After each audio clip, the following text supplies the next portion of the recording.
Hi, this is Tom Walker, and you're listening to Vinny and Kate on BBC Radio Ulster. I've loved this. I love this show. Look at that. Hello, it's Tony Blackman here. You're listening to Vinny and Kate. You won, Jack? Yes. On BBC Radio Ulster.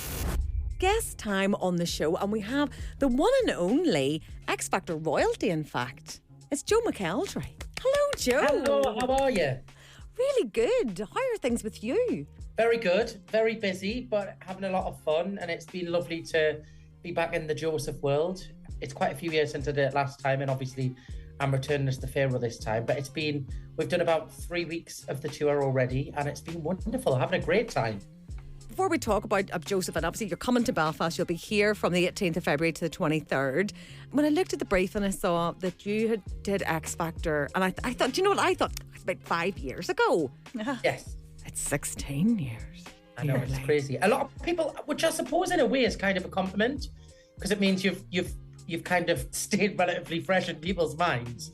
A lot of people say that they think it was only 5 years ago or whatever, but yeah, it's 16, it'll be 16 years this year, which is crazy because it doesn't feel like that amount of time, but also so much has happened in those years. And also when I started, I was 18, I'm 33 now.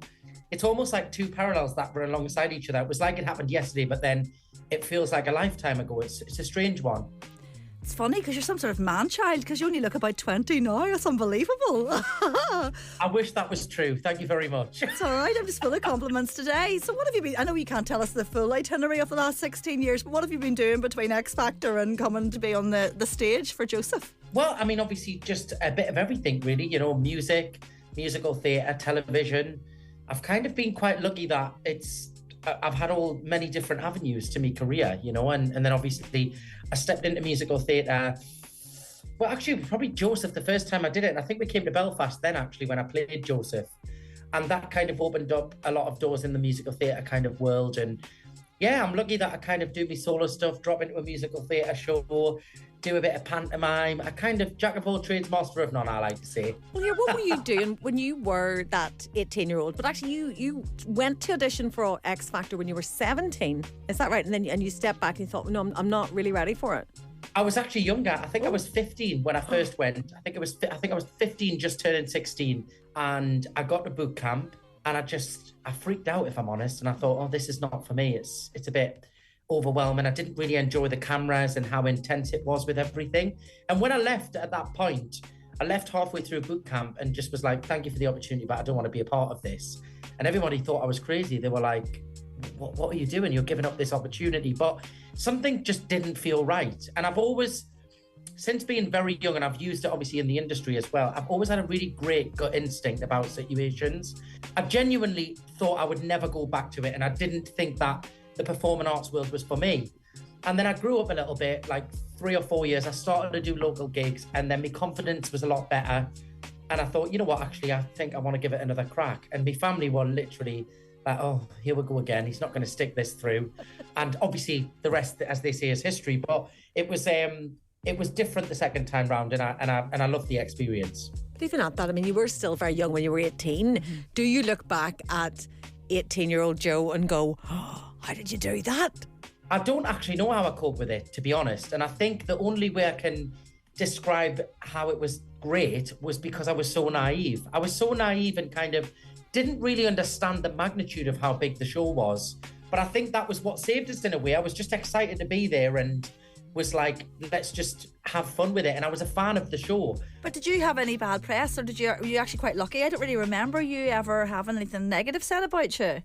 Oh God, I've had my fair share of negative things. Yeah, I mean, I think everybody does in the public eye. Unfortunately, you know, it's not so much the tabloids now. We live in a social media age where you can find out what everybody thinks of you in literally 20 seconds of looking on your phone, which is quite a scary thing. So I've always kind of just never really bought into that. You know, I love social media in terms of connecting with people that support me. But beyond that, I don't really read the comments about anything else because people do just like to be negative at times. And I'm like, I'm all about the positivity. Well, it's very positive that you're coming back to Belfast. And here, are you just making your way round the entire cast then? So you've already been Joseph and now you're the Pharaoh. What's next? Well, what's been lovely is I took over from Donny. Donny Osmond did it in Edinburgh over the Christmas period, and I've taken over from him. And it's really lovely that they're inviting Joseph's back to play the Pharaoh, you know. So I feel honoured, and Jason Donovan's done it already, and I think he's coming back he's doing Southampton, the Southampton leg of the tour. And I feel lucky to be in that ilk of Josephs, you know, that they deem me up there with Jason and Donny, because they were the iconic Josephs for me. So to be in that group of kind of going back as the Pharaoh I feel honoured to be a part of that history. And it's a fresh version, it's completely different. So it's got a great hint of nostalgia for me, but also it's exciting that it's all brand new. And the show is massive. I know that when we get to Belfast, I know what the crowds are like there. They're going to eat it up for breakfast. They're going to love it. They're wild. They are all like us. Some of my favourite audiences, Belfast. I love coming to Belfast. I haven't been for ages either. Right, Joe, we're going to take a little pause. We're going to talk about George Michael very soon. So let's play a George Michael song. This is Fast Love. That was Fast Love by George Michael. We are chatting to Joe McElderry, who is appearing as the Pharaoh in Joseph at the Grand Opera House in February. You obviously sang with George Michael unbelievably all those years ago on the X Factor. Did he give you any advice at the time? He did, actually. Going back to what you said about the tabloid press and things like that, one of the first things that he ever said was just please concentrate on being great at your job and being the best you can be at your job, and everything else is just noise. He said, you know, the papers and the press, they will try and sensationalize things and make things bigger than they need to be. Don't focus on it all. Don't try and fight with it. Just get on with your job and focus on being brilliant. And at 18 years old, you know, I had no real concept of the depth of what he'd gone through with the media, especially. So I've always kind of remembered that advice of sometimes you want to kind of bite back and fight back, but then I'm like, you know what? It's tomorrow's chip paper. It doesn't matter. And it's, you know, as long as it's not detrimental to you, then it's just noise in the background that you can spend your life trying to fight against, and it's just wasted energy. Take us to the moment where you were on stage and you're singing with George Michael. Was it like an out-of-body experience? Were you just looking going, is this actually me? This is happening to you? Or have I drifted off?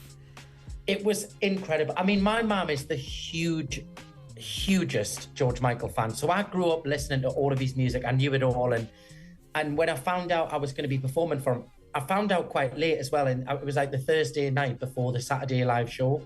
And they called us late at night and said, listen, it's confirmed. George Michael's coming on the show. He's going to sing with you.